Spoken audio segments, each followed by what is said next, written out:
چپ رہے الحمدللہ وکفا وسلام علی عبادہ الذین اصطفی اما بعد اعوذ باللہ من الشیطان الرجیم بسم اللہ الرحمن الرحیم انا نحن نزلنا الذکر وانا لہ لحافظون وقال تعالی وَلَقَدْ يَسَّرْنَا الْقُرْآنَ لِلذِّكْرِ فَهَلْ مِن مُّدَّكِرٍ وقال رسول اللہ صلی اللہ علیہ وسلم حضرات علماء کرام، بزرگان دین، نوجوان ساتھیوں، عزیز طلباء و طالبات، اللہ تبارک و تعالی کا بہت بڑا شکر اور اس کا بہت بڑا احسان ہے کہ اس وقت ہم اور آپ سب قرآن کریم کی نسبت پر جمع ہے۔ ہمارے سامنے چھوٹے چھوٹے بچوں نے اور بچیوں نے ہر قسم کا اپنا پروگرام، چاہے وہ قرآن کریم کی تلاوت کا ہو، نعت و نظم کا ہو، احادیث مبارکہ کے سنانے کا ہو، علمی اور تاریخی معلومات کا ہو، ان چھوٹے چھوٹے بچوں نے ہمارے سامنے اپنا یہ پروگرام پیش کیا۔ اللہ تعالیٰ ان بچوں کے پروگرام کو اور ان کے اساتذہ کی محنتوں کو بے انتہا قبول فرمائے۔ دین کے تعلق سے قرآن کریم کی نسبت پر جو پچھلے 4 سال سے مفتی صدام صاحب اور ان کے رفقا اور ان کا عملہ جو کام کر رہا ہے، الحمدللہ وہ کام قابل مبارکباد ہے۔ ایک مکتب کے اندر تقریباً 1.5 سال کا عرصہ تو لاک ڈاؤن کی نظر ہو گیا۔ 2018 سے لے کر کے اب تک بہت سے ایسے بچے ہیں جنہوں نے اپنا تعلیمی سلسلہ الف با سے شروع کیا، اور آج 5 بچے اور 5 بچیاں قرآن کریم مکمل کرنے کے بالکل قریب ہیں۔ یہ ان کی محنتوں کا، ان کے اخلاص کا، آپ حضرات کی توجہ کا، اور سب سے بڑی چیز اللہ تبارک و تعالیٰ کی توفیق کی وجہ سے یہ نتیجہ سامنے آیا۔ قرآن کریم اللہ کا کلام ہے۔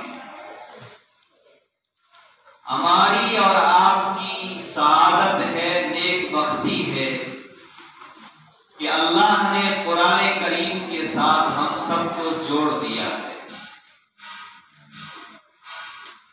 اللہ نے قرآن کریم میں وعدہ کیا، اِنَّا نَحْنُ نَزَّلْنَا الذِّكْرَ وَإِنَّا لَهُ لَحَافِظُونَ۔ ہم ہی نے اس قرآن کریم کو، اس دین متین کو دنیا کے اندر اتارا ہے۔ وَإِنَّا لَهُ لَحَافِظُونَ، اور اللہ فرماتے ہیں ہم ہی اس دین متین کی، اس قرآن کریم کی قیامت تک حفاظت کرنے والے ہیں۔ اتارنے والی ذات بھی اللہ کی ہے، نازل کرنے والی ذات بھی اللہ کی ہے، اور اپنے اس کلام خداوندی کی حفاظت کرنے والی بھی ذات اللہ ہی کی ہے۔ ہماری اور آپ کی، ہم سب مل کر کے یہ چاہتے، اگر اللہ کی توفیق نہ ہوتی تو ہم سے یہ خدمت انجام نہیں پا سکتی تھی۔ اللہ تعالیٰ کا شکر ادا کرنا چاہیے،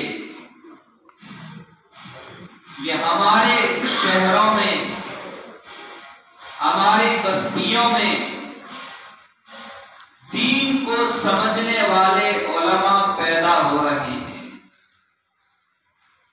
دین کو سمجھنے والے مفتیان کرام پیدا ہو رہے ہیں، قرآن کریم کو اس کے تمام قواعد، اصول اور ضابطے کی رعایت کے ساتھ پڑھنے والے حفاظ اور قراء پیدا ہو رہے ہیں۔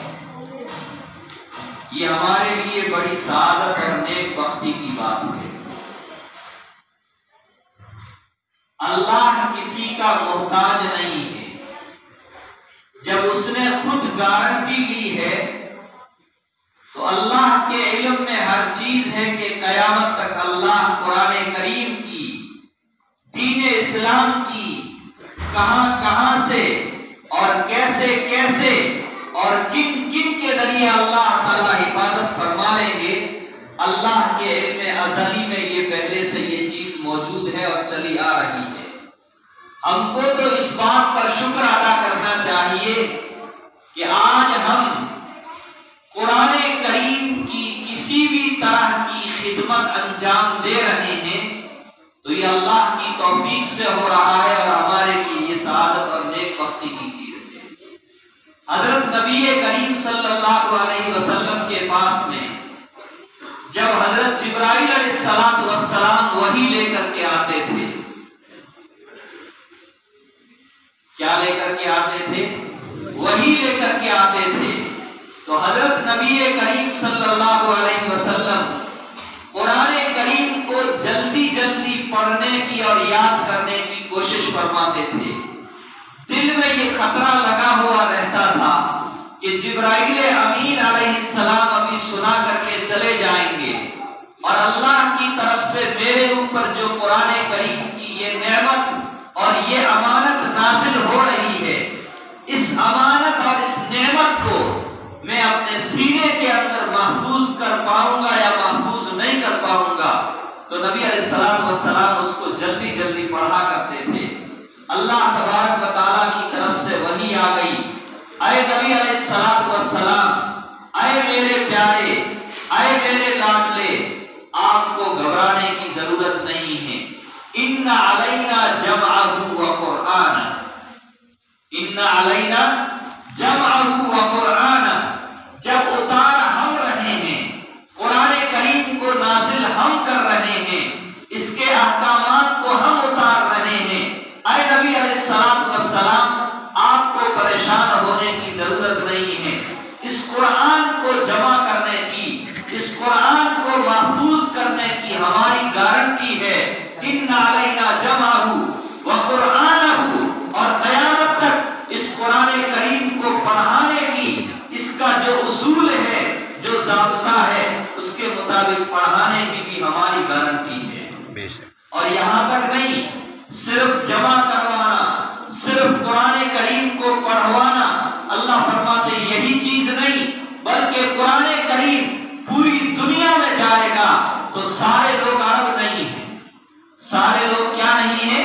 عرب نہیں ہیں، سب لوگ عربی سمجھنے والے، عربی جاننے والے نہیں ہیں۔ تو قرآن میں کیا عقیدہ بیان ہوا ہے، قرآن میں کس عبادت کا ذکر آیا ہے، قرآن میں کس معاملے کو بیان کیا گیا ہے، قرآن میں کن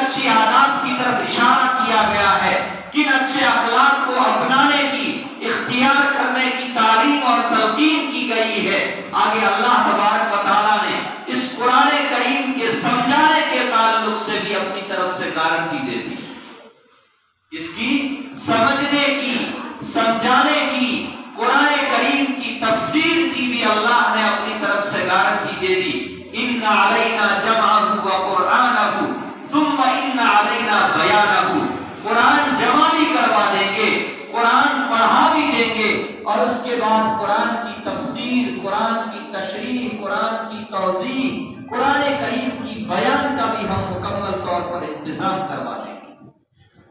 تو میرے بزرگوں، یہ ہمارے لیے بڑی خوشی بھی ہے اور ہمارے لیے آخرت کے اندر نجات کا ذریعہ ہے، دنیا کے اندر کامیابی کی نجات کا ذریعہ ہے، دنیا کے اندر فلاح و فوز ہمارے لیے فوز ہے کہ ہم قرآن کے ساتھ جڑے ہوئے ہیں، قرآن کے ساتھ مربوط ہیں، قرآن پڑھانے والے لوگوں کے ساتھ ہم محبت رکھتے ہیں، ان کے ساتھ ہم جڑے ہوئے ہیں۔ یقیناً یہ اس بات کی علامت ہے کہ اللہ تبارک و تعالی ہم سے محبت رکھتے ہیں۔ اللہ ہم سے کیا رکھتے ہیں؟ محبت۔ ورنہ اللہ جن سے محبت نہیں رکھتا وہ مسجدوں سے دور رہتے ہیں، مکاتب سے دور رہتے ہیں، قرآن سے دور رہتے ہیں، تعلیم کے حلقوں سے دور رہتے ہیں، دین کے دوسرے کاموں کے قریب آنے کی ان کو توفیق نہیں ہوتی۔ تو اللہ کا شکر ادا کرنا چاہیے کہ اللہ تعالیٰ نے ہم کو اس کام کی اور اس خدمت کی توفیق دی، اور آج آپ سب لوگ یہاں پر جمع ہیں۔ اس لیے جمع ہیں کہ مفتی صاحب نے اور ان کے رفقا نے جو 4 سال پہلے ہمارے اس محلے کے اندر بچوں کی تعلیم، بچوں کی تربیت کا جو نظام بنایا، جو فکر لے کر کے چلے، جو قرآن لے کر کے چلے ہیں، آپ اور ہم سب اس لیے جمع ہیں کہ آج ہم ان کو یہ کہنے اور ان کو یہ حوصلہ دینے کے لیے آئے ہیں کہ آپ جو کام کر رہے ہیں وہ کام اللہ کے یہاں مطلوب ہے، اور ہم اس کام کو بڑی خوشی کے ساتھ اور ہم اس کام کو اپنے لیے اور پورے محلے کے لیے اور پوری امت کے لیے سعادت سمجھتے ہوئے ہم لوگ سب یہاں جمع ہوئے۔ اللہ تعالی ہمارے جمع ہونے کو قبول فرمائے۔ آمین۔ بزرگوں،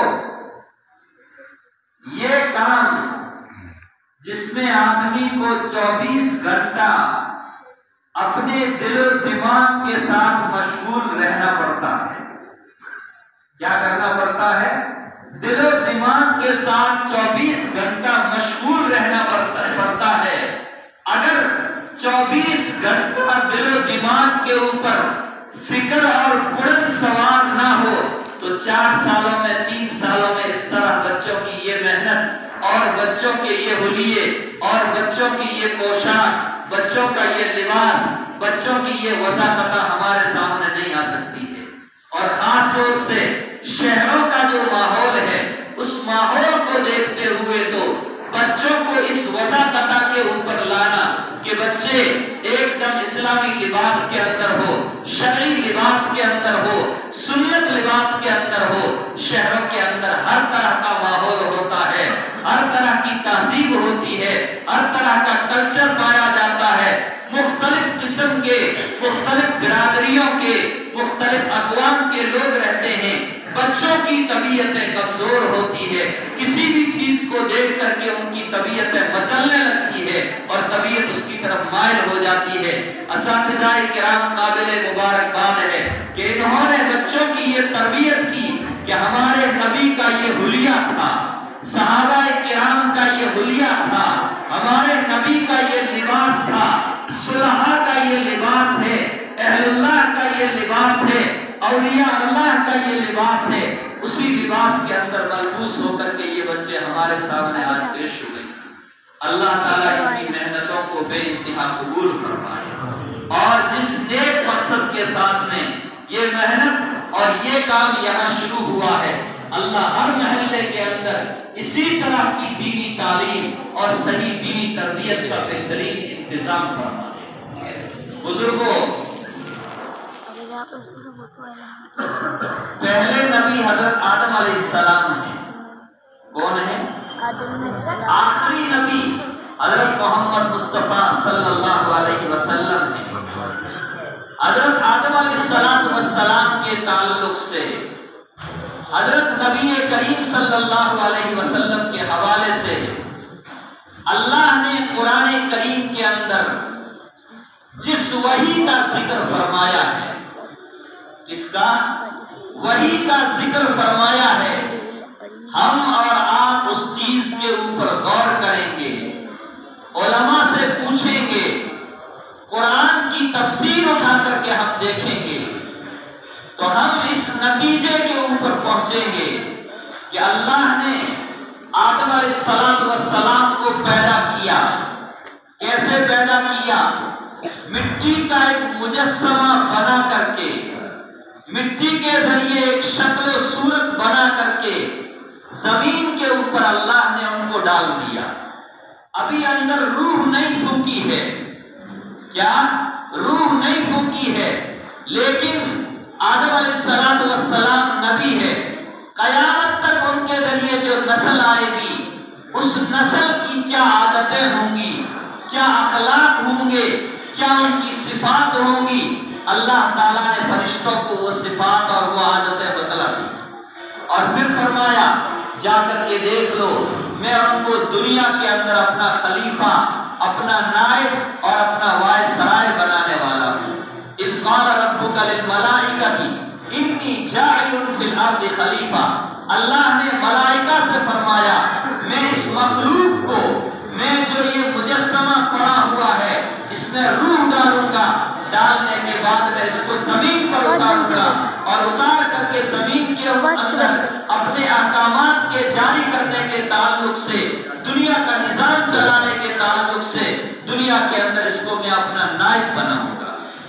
فرشتوں کو صفات معلوم ہو گئی تو فرشتے کہنے لگے اے اللہ، آپ ایک ایسی مخلوق کو پیدا فرما رہے ہیں تو دنیا میں جا کر کے کیا کام کرے گی؟ یسفک الدماء، قتل و غارت گری کرے گی، خون بہائے گی، رشتوں کو توڑے گی، آپس میں ایک دوسرے کے اوپر چھری چلائے گی، تلوار چلائے گی، بندوق چلائے گی، بم مارے گی. ایسی مخلوق کو آپ دنیا کے اندر کیوں پیدا کر رہے ہیں؟ گویا فرشتوں کا اعتراض نہیں تھا، لیکن آدم علیہ السلام کی مخلوقات کے اندر جو صفات تھی اس حقیقت کو فرشتوں نے اللہ تبارک و تعالیٰ کے سامنے بیان کر دیا. اللہ نے فرمایا اے میرے فرشتوں، انی اعلم ما لا تعلمون، انی اعلم ما لا تعلمون، یقیناً تم نورانی مخلوق ہو. تم کو میں جس عبادت کے لیے، جس طاعت کے لیے، جس اطاعت کے لیے کہتا ہوں، تم وہ عبادت فوراً انجام دینا شروع کر دیتے ہو. جس کو میں نے قیام میں کھڑا کر دیا وہ قیامت تک قیام میں کھڑا رہے گا. جس کو رکوع کا حکم دے دیا قیامت تک رکوع میں رہے گا. جس کو سجدے کا حکم دے دیا قیامت تک سجدے میں رہے گا. جس کو تسبیح کا حکم دے دیا قیامت تک وہ فرشتہ تسبیح کے اندر مشغول رہے گا. اللہ نے فرمایا یقیناً تم میری پیاری مخلوق ہو، نورانی مخلوق ہو، لیکن اس مخلوق کو پیدا کرنے کا میرا دنیا کے اندر جو مقصد ہے، انی اعلم ما لا تعلمون، اس کا مقصد میں جانتا ہوں تم نہیں جانتے. فرشتوں کا کوئی اعتراض نہیں تھا.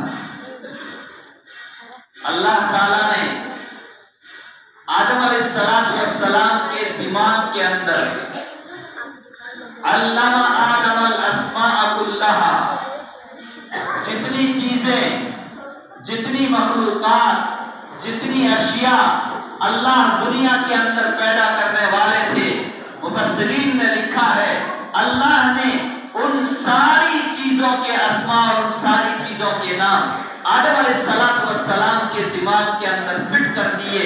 اب ان کی جتنی مخلوق دنیا کے اندر آئے گی انہی کی میموری سے اور انہی کے کمپیوٹر سے یہ ساری چیزیں آگے سے آگے منتقل ہوتی چلی جائیں گی. فرشتے اللہ کی پاکیزہ مخلوق ہے، نیک مخلوق ہے. فوراً کہہ دیا سبحانک لا علم لنا الا ما علمتنا، اے ہمارے رب کوئی آپ کے اوپر اعتراض نہیں، ہم آپ کی پاکی بیان کرتے ہیں، ہم تو وہی بات جانتے ہیں جتنی بات آپ نے ہم کو سکھلائی ہے. لا علم لنا الا ما علمتنا، ہم کو صرف اتنی باتوں کا علم ہے جتنی باتیں آپ نے ہم کو سکھائی ہے. مفسرین نے لکھا ہے اللہ نے آدم علیہ السلام کو فرشتوں سے افضل قرار دیا. کس بنیاد پر قرار دیا؟ اس بنیاد پر قرار دیا کہ اللہ نے آدم علیہ السلام کے دل و دماغ کے اندر علم ڈال دیا تھا. تمام چیزوں کی معلومات، تمام چیزوں کے نام اللہ تعالیٰ نے حضرت آدم علیہ السلام کے دماغ کے اندر فٹ کر دیے تھے اور ان کو ان چیزوں کا علم دے دیا تھا. فرشتوں کو ان چیزوں کا علم نہیں تھا. یہ پہلے نبی حضرت آدم علیہ السلام، درمیان کے انبیاء کو چھوڑ دیجئے، سب سے آخر میں آئیے حضرت نبی کریم صلی اللہ علیہ وسلم، اللہ ان کو آخری نبی بنانے والے ہیں۔ کیا بنانے والے ہیں؟ آخری نبی بنانے والے تھے۔ اللہ کے علم میں پہلے سے تھا کہ میں حضرت محمد مصطفیٰ صلی اللہ علیہ وسلم کو آخری نبی بناؤں گا۔ ان کے دل کو اللہ نے جنتی پانی کے ذریعے 3-4 مرتبہ دھویا اور دھو کر کے اس کو بالکل پاک اور صاف کر دیا۔ 40 سال تک کی ان کی زندگی لوگوں کے سامنے پیش کر دی۔ اے لوگوں، میں آئندہ چل کر کے ان کو نبی بنانے والا ہوں، تم دیکھ لو ان کے اخلاق کیا ہیں، ان کی صفات کیا ہیں، ان کی عادات کیا ہیں۔ قریش مکہ نے، کفار مکہ نے، آپ کے رشتہ داروں نے، غیروں نے، سب نے نبی علیہ السلام کے اخلاق دیکھے، عادات دیکھے۔ آپ کسی کو ستاتے نہیں تھے، تکلیف نہیں دیتے تھے، جھوٹ نہیں بولتے تھے، غیبت نہیں کرتے تھے، برائی نہیں کرتے تھے۔ کوئی امانت رکھتا تھا تو اس امانت کی بڑی حفاظت کرتے تھے۔ دوسرا تو کوئی لقب دیا نہیں دیا۔ قریش مکہ نے حضرت نبی کریم صلی اللہ علیہ وسلم کو کیا لقب دیا؟ الصادق الامین، حضور سچے بھی ہیں اور انتہائی امانت دار بھی ہیں۔ یہ 40 سالہ زندگی لوگوں کے سامنے آئی ہے۔ 40 سال کے بعد ذرا غور کریں، کتنے سال کے بعد؟ 40 سال کے بعد غار حرا کے اندر اللہ ایک فرشتے کو بھیج رہے ہیں۔ پہلی مرتبہ فرشتہ اس مقصد کے لیے آ رہا ہے۔ کون سی مرتبہ؟ پہلی مرتبہ۔ ہم اور آپ سوچیں، اللہ کی طرف سے جب جبرائیل علیہ السلام پہلی وحی لے کر کے آ رہے ہیں تو کوئی ایسی وحی ہونی چاہیے کہ جس وحی کے ذریعے بندہ معراج میں چلا جائے، جس وحی کے ذریعے بندہ ایک دم اللہ کے قریب پہنچ جائے، جس وحی کے ذریعے دنیا کے اندر وہ کوئی انقلاب برپا کر دے۔ لیکن بزرگوں اور دوستو، اللہ کا یہ نظام نہیں ہے، اللہ کا یہ دستور نہیں ہے۔ کسی قوم میں، کسی علاقے میں ایک دم کوئی تبدیلی اور ایک دم کوئی انقلاب نہیں آتا ہے۔ اللہ کو معلوم تھا دنیا کا یہ نظام چلے گا، علم کے راستے سے چلے گا۔ کس کے راستے سے؟ حضرت آدم علیہ السلام کو بھی علم سکھلایا۔ حضرت نبی کریم صلی اللہ علیہ وسلم کے پاس جو پہلی وحی آئی ہے، میں تو مذاکرے کے طور پر کہہ رہا ہوں، ورنہ آپ کو تو سب معلوم ہے۔ حضرت جبرائیل علیہ السلام پہلی وحی لے کر کے آ رہے ہیں، اس میں 5 آیتیں ہیں بسم اللہ کے علاوہ۔ کتنی آیتیں؟ 5 آیتیں۔ بسم اللہ الرحمن الرحیم، اقرأ بسم ربک الذی خلق، خلق الانسان من علق، اقرأ وربک الاکرم الذی علم بالقلم، علم الانسان ما لم یعلم۔ آپ علماء سے پوچھیں گے تو یہ علماء کرام آپ کو بتائیں گے کہ اس وحی کے اندر اللہ نے نماز پڑھنے کا حکم نہیں دیا، روزہ رکھنے کا حکم نہیں دیا، زکات دینے کا حکم نہیں دیا، تسبیحات پڑھنے کا حکم نہیں دیا، ابھی ذکر کرنے کا حکم نہیں دیا، اور دوسرے کسی کام کا حکم نہیں دیا۔ اللہ سب سے پہلا جو سب سے پہلی وحی کے اندر اللہ جو حکم دے رہے ہیں، کیا دے رہے ہیں؟ حکم دے رہے ہیں۔ ایسا نہیں ہے کہ برکت کے لیے اللہ نے 5 آیتیں نازل فرما دی، نہیں، اللہ حکم دے رہے ہیں۔ محمد سے کہہ دو اقرأ بسم ربک الذی خلق، تمہارا پہلا کام یہ ہے اپنے رب کے نام سے پڑھو جس رب نے تم کو پیدا کیا، جس رب نے تم کو کیا کیا؟ پڑھنے کا حکم دیا، آگے لکھنے کا حکم دیا۔ اقرأ بسم ربک الذی خلق، پڑھیے اپنے اس رب کے نام سے جس نے پیدا کیا۔ خلق الانسان من علق، کس سے پیدا کیا؟ انسان کو خون کے ایک لوتھڑے سے، ایک جمے ہوئے مادے سے، منی کے قطرے سے اللہ نے انسان کو پیدا کیا۔ خلق الانسان من علق، اقرأ وربک الاکرم، پڑھیے، آپ کا رب آپ کو بے سہارا نہیں چھوڑے گا، آپ کا رب آپ کو ایسے ہی دنیا کے اندر کسی سہارے کے بغیر نہیں چھوڑے گا۔ اقرأ وربک الاکرم، پڑھیے، آپ کا رب بڑا کریم ہے، آپ کے اوپر کرم فرمائے گا۔ الذی علم بالقلم، جس نے انسان کو قلم کے ذریعے لکھنا سکھایا۔ سکھایا. علم الانسان ما لم یعلم، انسان جو باتیں نہیں جانتا تھا اللہ نے وہ ساری باتیں انسان کو سکھلا دی ہیں. اب ہم پہلے نبی اور آخری نبی دونوں کے اگر مجموعے کو اور نتیجے کو ملاتے ہیں تو نتیجہ یہ نکلے گا اللہ نے حضرت آدم علیہ السلام کو بھی سب سے پہلے علم دیا، اور حضرت نبی کریم صلی اللہ علیہ وسلم کے پاس جو سب سے پہلی وحی آئی ہے اس وحی کا تعلق پڑھنے سے ہے، اس وحی کا تعلق لکھنے سے ہے. کیوں؟ عمل بھی اسی وقت درست ہوگا، معاملات بھی اسی وقت درست ہوں گے، اخلاق بھی اسی وقت درست ہوں گے، لین دین بھی اسی وقت میں درست ہوگی جب انسان کے پاس میں علم ہوگا. کیا ہوگا؟ علم ہوگا. اگر علم نہیں ہے، ایک آدمی رات بھر نماز پڑھ رہا ہے، سورہ فاتحہ یاد نہیں ہے، سورہ اخلاص یاد نہیں ہے، رکوع کی تسبیح یاد نہیں ہے، سجدے کی تسبیح یاد نہیں ہے، قرآن کریم کی تلاوت کرنا نہیں جانتا ہے، گھنٹوں گھنٹوں سجدے کر لے گا، گھنٹوں گھنٹوں رکوع کر لے گا. اس کے مقابلے میں ایک آدمی آتا ہے، اس کو سورہ فاتحہ یاد ہے، سورہ اخلاص یاد ہے، نماز کی مکمل کیفیت اس کو یاد ہے، وہ بڑی توجہ کے ساتھ اللہ کی طرف متوجہ ہو کر کے 2 رکعت نفل پڑھ کر کے جاتا ہے. اس بندے کی 2 رکعت نفل اور اس بندے کی رات بھر کی نماز دونوں کا آپس میں کوئی تقابل اور کوئی مقابلہ نہیں ہو سکتا. ہم قرآن کریم کو پڑھتے ہیں، اللہ نے فرمایا من جاء بالحسنۃ فلہ عشر امثالها، جو بندہ ایک نیکی لے کر کے آئے گا اللہ ایک نیکی کے بدلے میں 10 نیکی عطا فرمائیں گے. لیکن قرآن کریم کا بغیر سمجھے پڑھنا بھی باعث ثواب اور باعث برکت ہے، لیکن اصل قرآن کریم کو ہم جب سمجھ کر کے پڑھیں گے تو ہم یہ سمجھیں گے ہمارا رب اس کلام کے اندر کیا کہہ رہا ہے. ہم پڑھیں گے الحمدللہ رب العالمین. اگر ہم نے ترجمہ نہیں پڑھ رکھا ہے، تفسیر نہیں پڑھ رکھی ہے تو ہم اس جملے کا مطلب نہیں سمجھ سکتے کہ امام صاحب نے الحمدللہ رب العالمین پڑھا ہے، اللہ نے اس کے اندر کتنی بڑی چیز کو بیان کر دیا. تمام تعریفیں اللہ کے لیے جو تمام جہانوں کا پروردگار ہے. بندہ ترجمے کے ساتھ پڑھتا ہے، دل کی کیفیت بدل جاتی ہے. دل کی کیفیت کیا ہو جاتی ہے؟ بدل جاتی ہے. بزرگوں وقت زیادہ ہو رہا ہے، میرے عرض کرنے کا مقصد یہ ہے کہ یہ جو سلسلہ چل رہا ہے یہ انبیاء کرام کا سلسلہ ہے.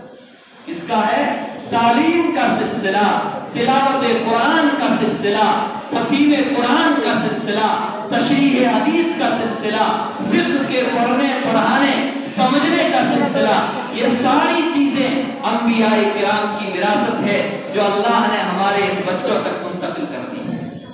العلماء ورثۃ الانبیاء، العلماء ورثۃ الانبیاء. حضرت نبی کریم صلی اللہ علیہ وسلم فرماتے ہیں، حدیث بالکل صحیح ہے، العلماء ورثۃ الانبیاء، علماء انبیاء کے وارث ہیں. علماء انبیاء کے وارث ہیں. کس چیز میں وارث ہیں؟ آگے اللہ نبی کریم صلی اللہ علیہ وسلم نے وہ چیز بھی بیان فرما دی، انما ورث العلم، انما ورث العلم، وہ علم کے وارث ہیں. تو یہ علم نبوت کی ذات سے، یہ علم اللہ تبارک و تعالیٰ کی ذات سے نکلا ہوا ہے. قرآن کریم اللہ کی کتاب ہے، احادیث مبارکہ نبی کریم صلی اللہ علیہ وسلم کی زبان مبارک سے نکلی ہوئی باتیں ہیں.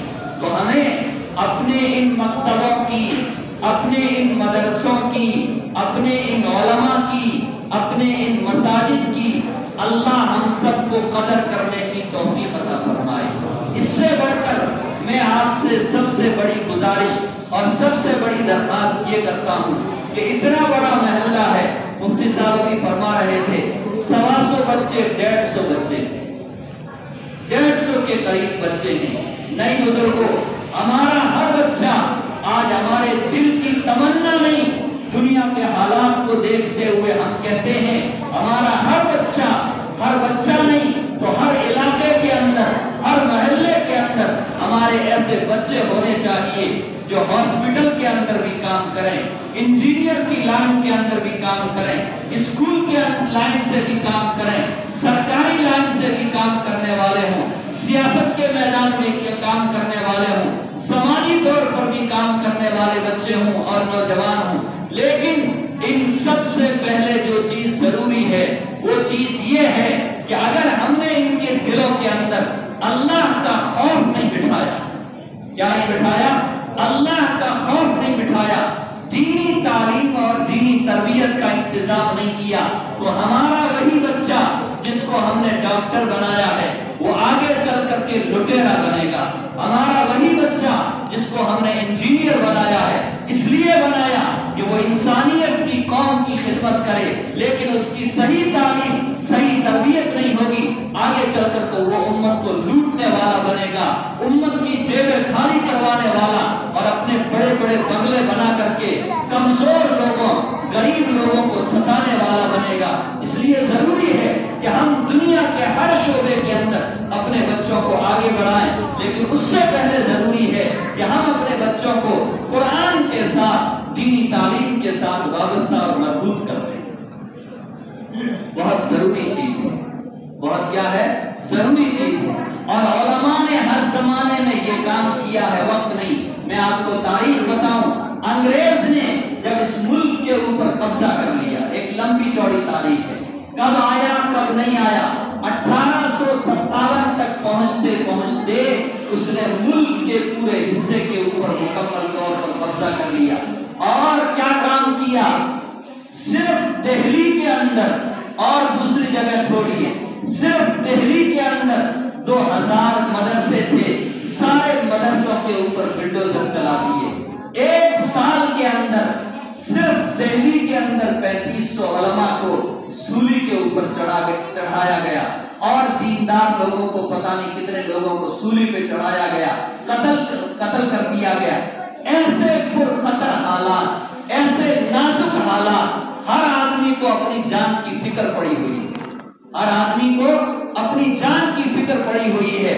اللہ ہمارے ان اکابر کی قبروں کو نور سے بھر دے، اللہ ہمارے ان اکابر کی قبروں کے اندر جنت کی بہترین ہوائیں چلا دے، اللہ جنت الفردوس کے اندر ان کے درجات کو اور مزید بلند فرما دے۔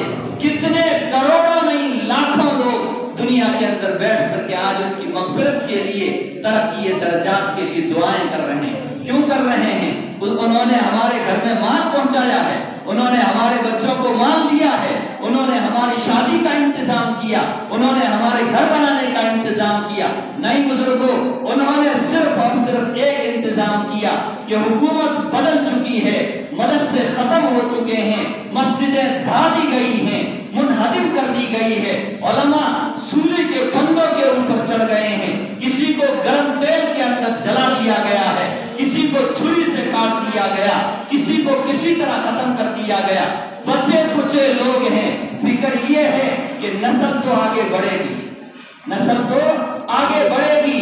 یہ عیسائی پورے ملک کے اوپر قابض ہو گئے ہیں، اپنی اسکولیں جگہ جگہ کھول رہے ہیں، اپنی مشنریاں چلا رہے ہیں، اپنے مبلغین کو چھوڑ دیا ہے، اپنے علماء کو پورے ملک کے اندر پھیلا دیا ہے۔ ہم تو مدرسوں کے اندر پڑھ کر کے آئے تھے، ہم تو ادھیڑ عمر ہو گئے ہیں، بوڑھے ہو گئے ہیں، ہم تو اپنے ایمان کو کسی طرح بچا کر کے لے جائیں گے، اپنے پاس جو علم ہے اس کو بچا کر کے لے جائیں گے، لیکن آئندہ آنے والی امت مسلمہ کی نسل، ان کا کیا حال ہوگا؟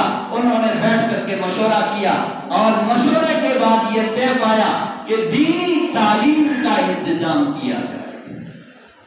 اس کا ابھی مسجد کا نہیں سوچا، اس کا سوچا دینی تعلیم کا انتظام کیا جائے۔ کیسے انتظام ہو؟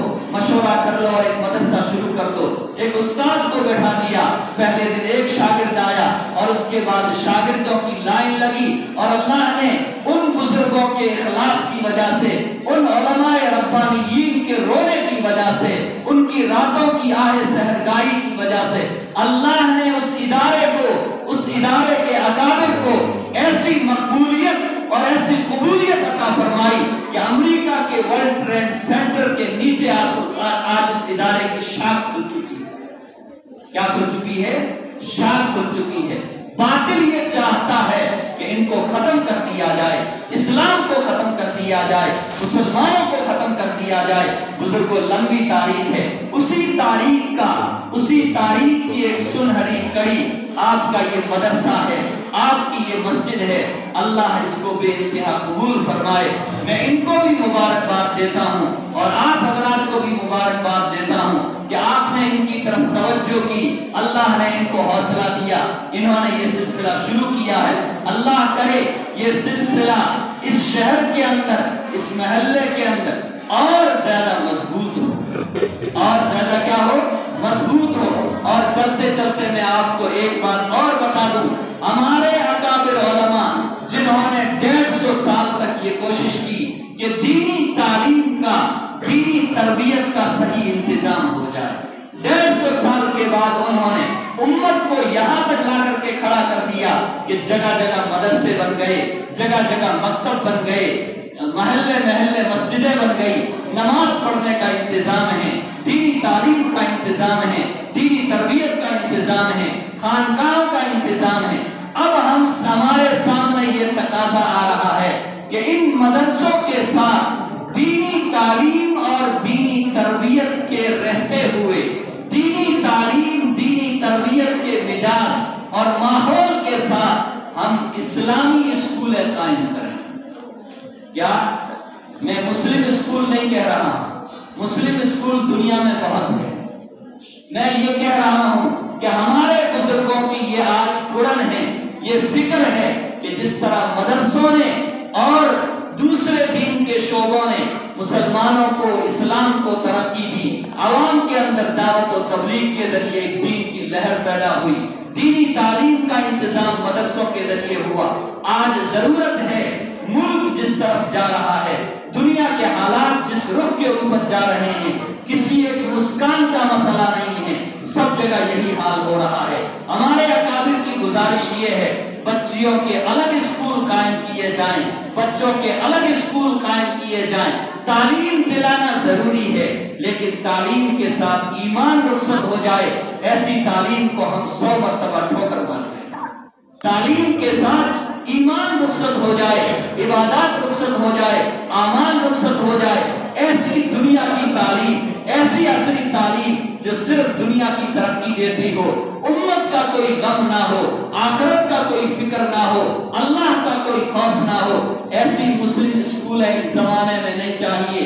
ہمیں ایسی اسلامی اسکولیں چاہیے جن کے اندر علماء بھی ہوں، جن کے اندر عصری علوم پڑھانے والے بھی ہوں۔ شہروں کے اندر تو الحمدللہ اللہ نے آپ لوگوں کو مال دیا ہے، آپ لوگ ہمت کریں، کوشش کریں کہ ان علماء نے جس طرح یہ مکاتب کا نظام چلایا ہے، انہی علماء کو آپ لگاؤ، آپ اپنا مال لگاؤ، یہ اپنی قربانی لگائیں گے، یہ اپنا وقت لگائیں گے اور اسکول قائم کریں گے۔